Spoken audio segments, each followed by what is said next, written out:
welcome back to Pocket Rockets, and today here with me I have my custom ML350. So this is of course, 1/64 scale car, and I only collect 1/64 scale cars in case you don't know yet.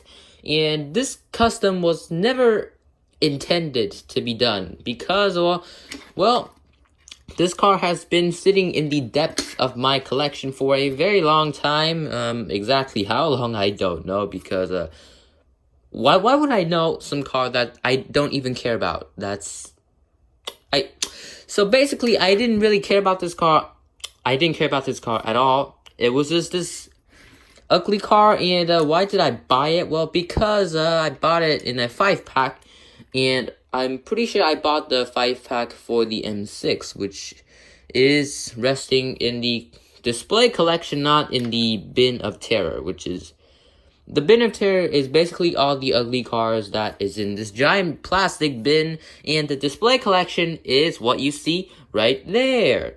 So the display collection is basically the more high-class the more high-class cars get to be there, and the bin of terror is basically just all the cars that are begging to be restored.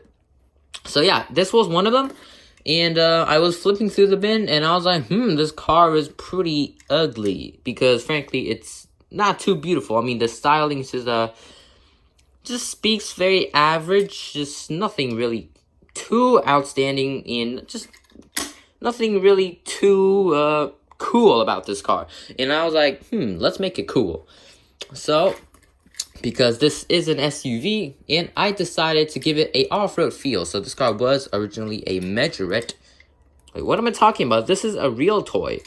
Real Toy. I know that brand kind of sounds bad, but their cars are actually pretty good, and they go for really cheap prices. Like, one of these are going to set you back 80 NT, which is 80 NT, which is about let's say 100 NT, and that's $2.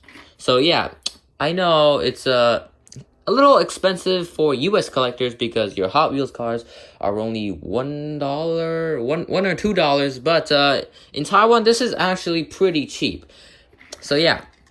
So the first thing I did was the original wheels were just really chrome. It was a really weird setup for an SUV. It looked like a donk car that just a rich guy just, I don't know. It just wasn't suiting it. I mean, it just didn't suit it. So, got these Matchbox wheels on there, and they do look really good. I actually took them off of a Mercedes Unimog, and just funny how this car's a Mercedes, and the wheels are also from another Mercedes car. Coincidence? I don't know. And the Unimog was another car that I found in the bin of terror, and that thing basically had no hope in being restored because it was just in such a bad condition. And I'm surprised that all the paint on the wheels are still there, because honestly, you wouldn't expect a car that was in such bad state to have like perfect wheels. And these wheels are actually pretty clean. I mean, it's not super scratched up like some of the old wheels, but yeah, just really suits this car, and they might be a little too big because whenever this car rolls, it has this scraping sound. Like, let me do it right now. Yeah, definitely not good. And I know some collectors are just gonna glue this wheel just dead, but my customs, they have to roll, man. Like, what is the point in having a diecast car that doesn't roll? I have no idea why you would even want a toy car if it doesn't roll. I mean, for resin cars, whatever. For diecast cars, they need to roll. And yes, aside from the wheels, we also have some headlight details. You know I love detailing my headlights. And also some fog lights up here. That is pretty interesting. So, what are these? So, I bought these in a grocery store, and I believe they were called diamond sequined stickers. Yeah. And basically, it was a whole sheet of them, and I was going to completely sequin this car out with those, and I found that they made pretty good fog lights, and these are the diamond sequin stickers, and that is wood to keep those stickers up.